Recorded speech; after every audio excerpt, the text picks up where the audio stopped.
Right, this question asks that how we can get the details of math module.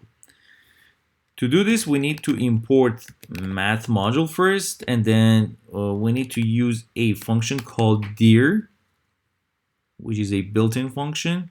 And inside parentheses, you pass in the name of the module that you want their details, and then I'm gonna store it in a variable called a, and let's print a. And as you can see, it's a list of all these details that you can see, but as you can see, it's also listed horizontally. It's a little hard to keep track of it, so then I'm gonna do something else.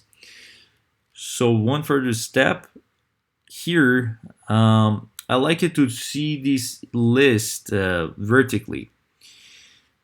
To do that, I'm gonna import a module called json, and then inside json module there is a function called dumps,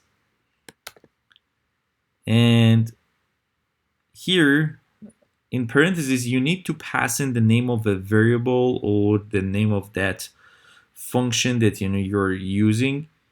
In this case I'm going to mention a, so I pass in a, and then you need to set up indentation just in case. Indent equals, for instance, I put it in 0, and then I'm gonna store this object in a variable called b, and then let's print b.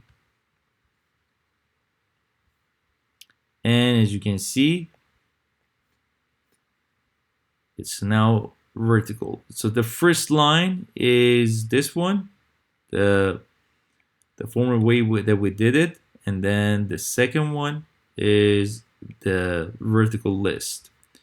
And let me just, in this case, let me just delete this row, and now as you can see,